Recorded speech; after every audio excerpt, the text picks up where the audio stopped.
เสียมินพัดดิ้งยังอารามนมแต่ลามเสียจะเล่นลิไม่ได้อารามนมแต่จะลงไปอุดยานี่ตึงอ่ะอะไรของอารามเทเล่นไม่ได้ลามเสียจะเล่นลิยังไม่ได้อาเมนอารามนมยอมแล้วมาให้ไปเล่นโฟล์ลามเสียจะเล่นนี่ไงสวกตั้งแต่เสียมินพัดขอบนี่อาเมนเสียมินพัดขอบนี่ดูนี่นะเสียมินพัดไอ้ลามเสียจะมาเป็นนุ่งไอจีมาบังอินะหาทุสิมเดเป็นอัฐุกลัวจงอีของโลหีอดัมโลมีข้าจงเสียมินพัดตอนเปล่ากิดดำเจ้าเทเลลีไม่ได้อาเมนโดยมันนะหาทุสิมเป็นอัฐุกลัวดิ้งสักเลยนะใบลอยไม่เนี่ยนะดูนี่นะลามเสียจะเล่นลิงอ่ะอาเมนคุณบอกยังไง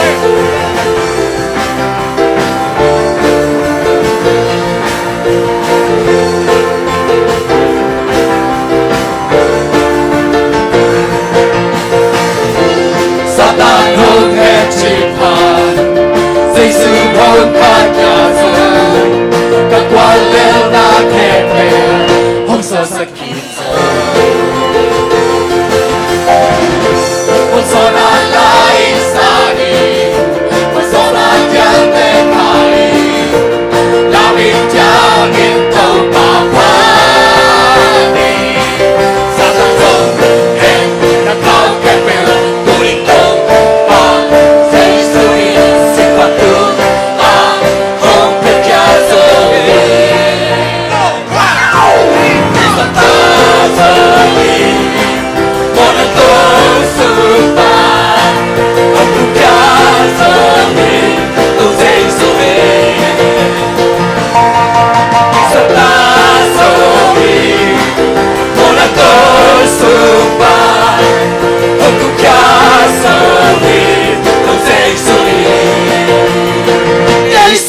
So yeah!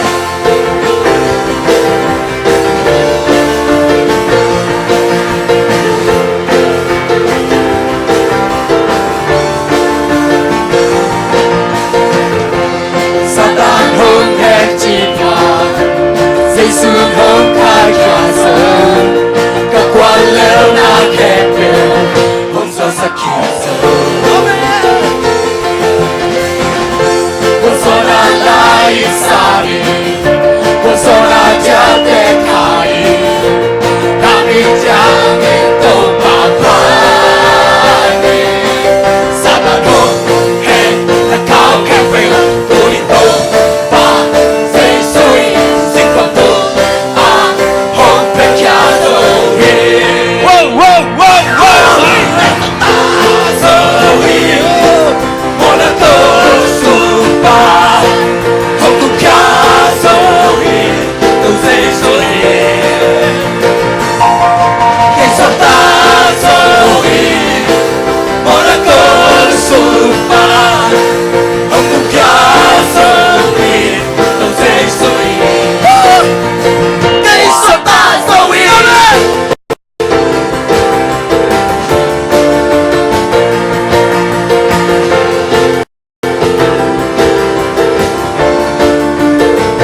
bel nuam ya deh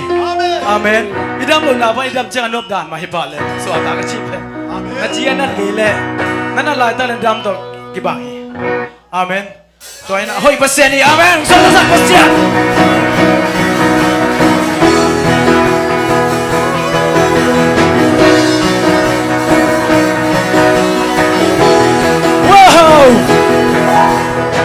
Tuhan pasien ikelelo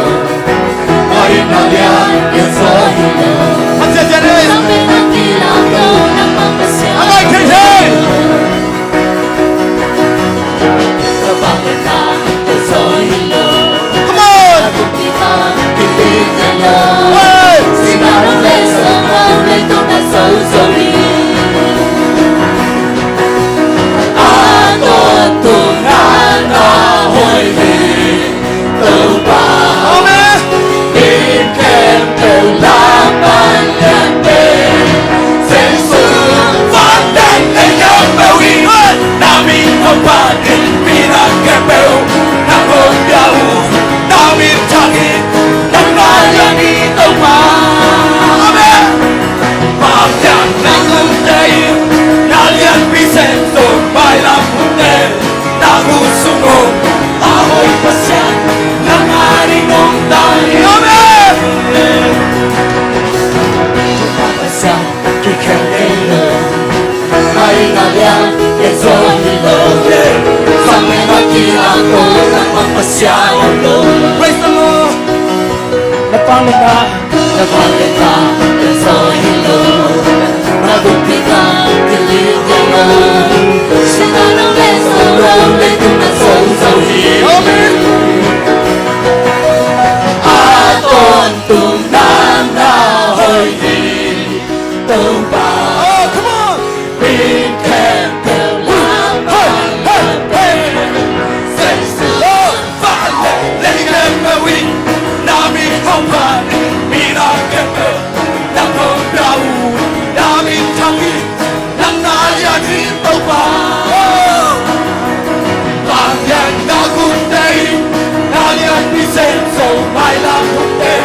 Aku sungong Ahoy pasyan Nangaling mong tahi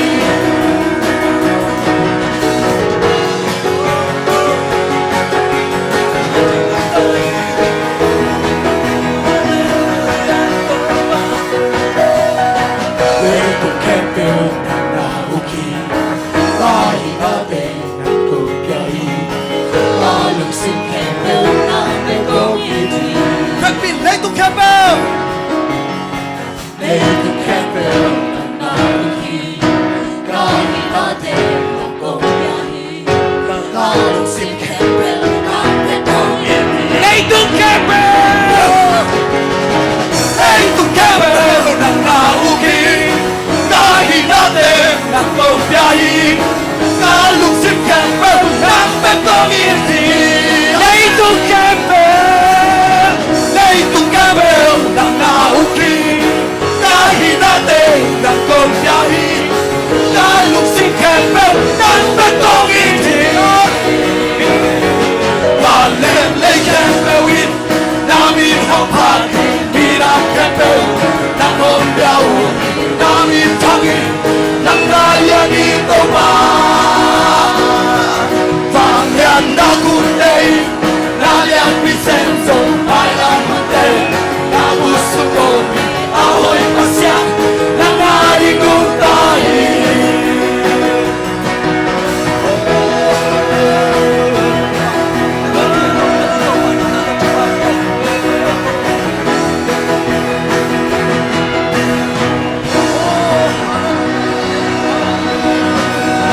praise the Lord praise the Lord praise the Lord sana mulu na te tu ni dong pai pin na lung sim khem bo i pasien the hi dam nom te dam na di na dam nom na lung sim i pasien in the hi gwal lel ki sat te na lung sim thai gwal so na dong ja sak ding hi suak ta lo nei le tu ni suak tang na da lung sim pasien ong hai sak ding hi amen iluan khi te ong thai pasien hi ida na deng thai pasien hi tu ni na ong thai chi to pasien min phan na ni khom ni ong thai i biak pasien ni tu ni ki câu đi yang ama maya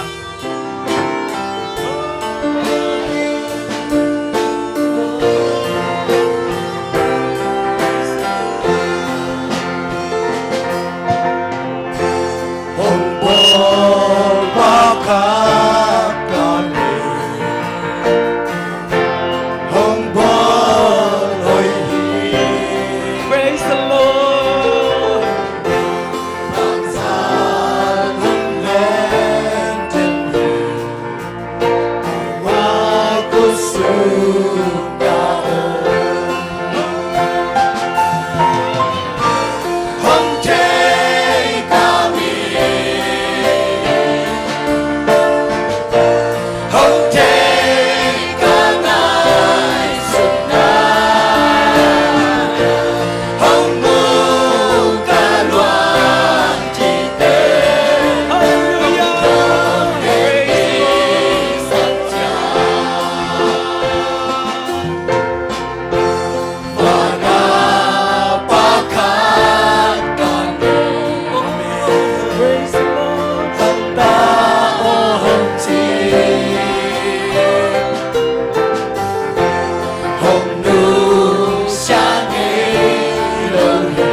tôi sam nang le aman dog ni Amen. amangin na ina to pa among mitari ito pa hoy dia amen kiching happy na chito pasien mananay ko to paano happy na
chẳng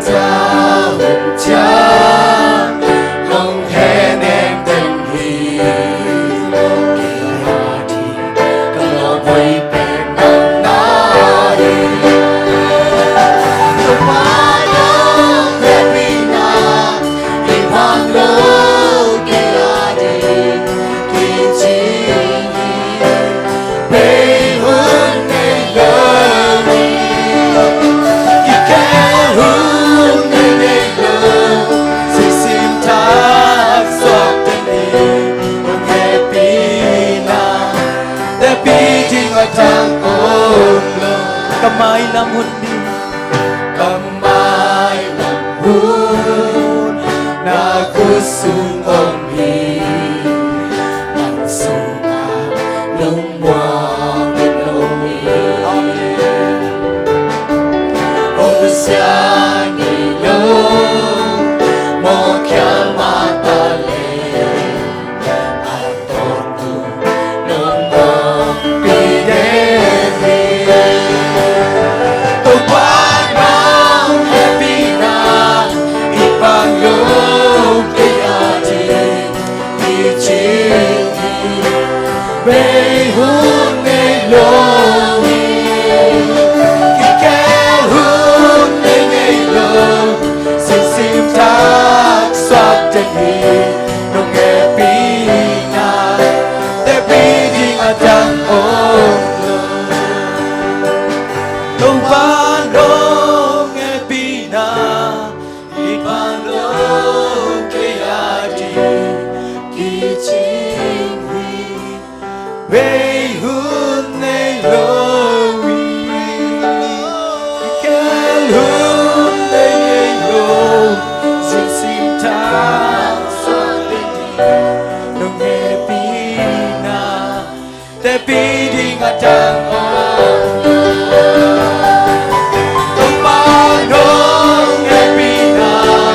Ipanglong kaya di Kichinghi Bayhun ay lowi Ikalhun ay low Sisim tak swap dagi Nung happy na Debiging atang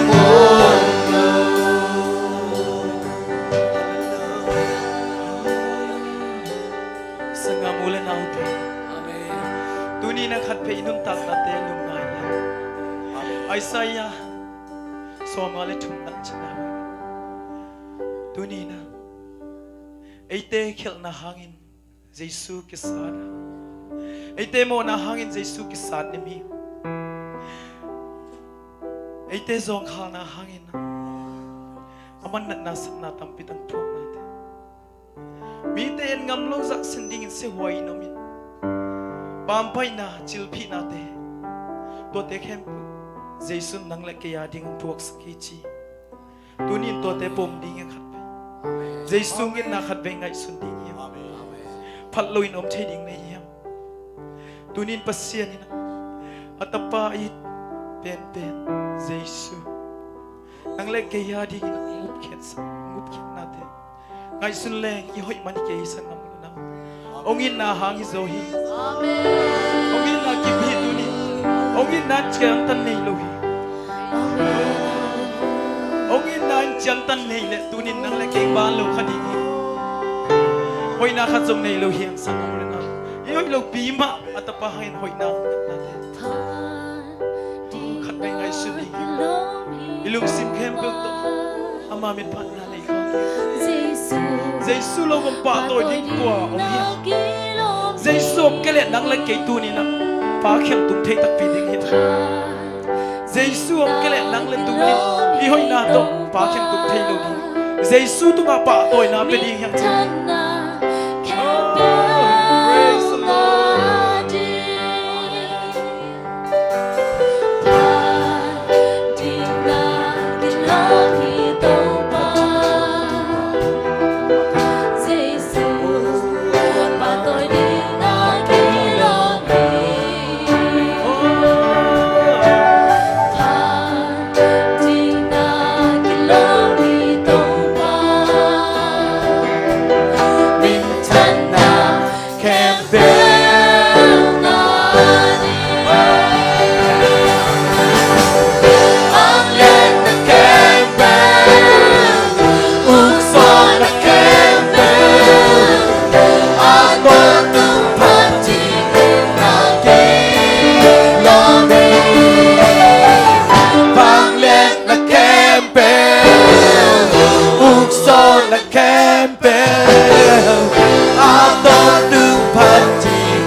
son là kem bên a tôn tư pha trình là kê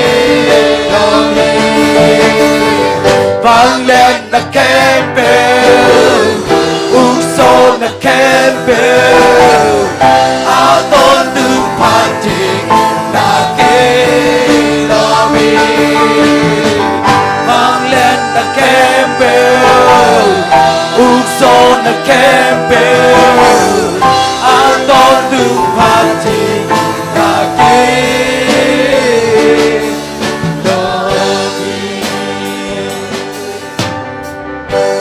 nắng vàng ơi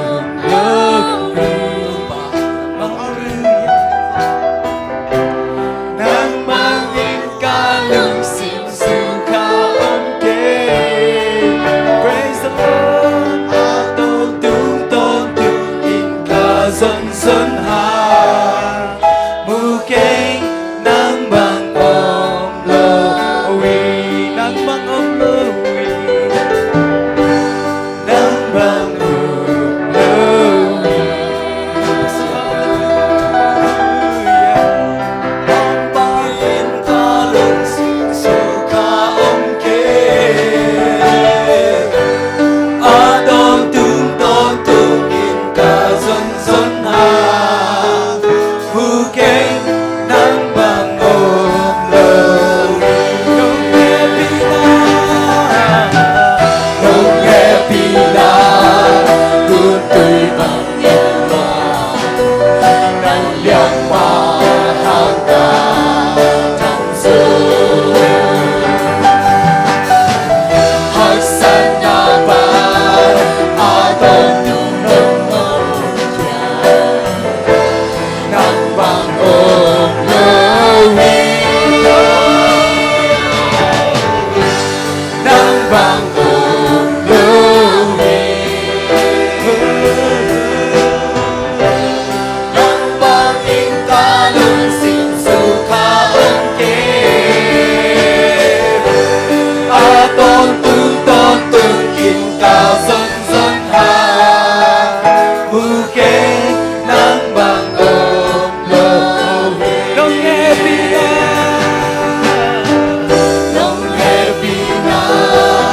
luôn tươi bằng yên hòa nắng liang hoa hàng ca trong rừng hắc san na ba a tôn tung nông ôm nắng vàng ôm lơ uy nắng vàng ôm lơ uy nắng vàng in ca lưng xỉm xù khá ấm kê a tôn tung in ca dân dân hà mù kê nắng vàng ôm lơ uy sang ngam mule nào tên tu ni na đập lúc nào tên đập nào nghe thiệt đi nhá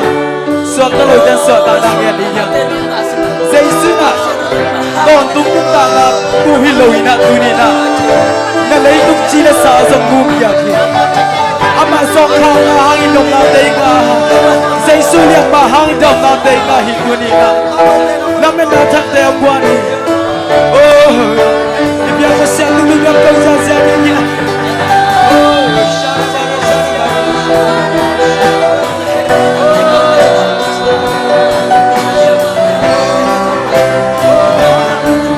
dây su hạng của bà chồng rừng dây su hạng của dâu rừng dây su hạng hàng dâu rừng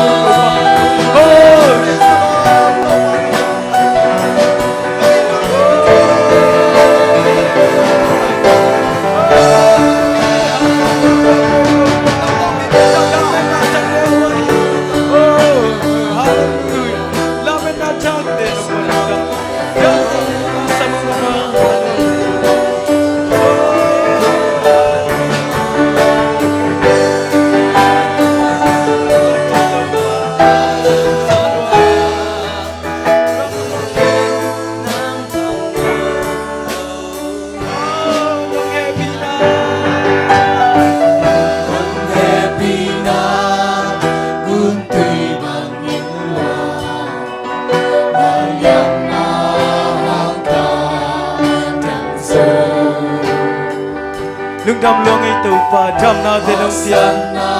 Haksana te panung wa sauti Sena te om lu hi kei tong pa Nang ma tha kha tha be ko wa sau te hi kar be tong pa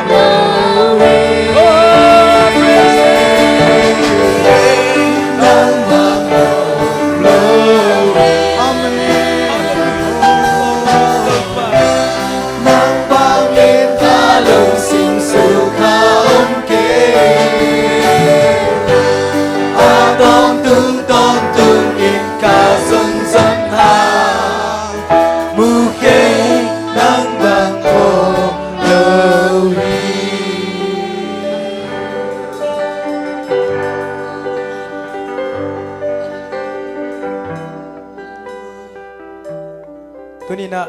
คิดตัวท่านขุดแบ่งเสียสติตักออกง่ายๆตัวคิดสักตัวเดียวคานนี่ทุกคนไปออกไงกัน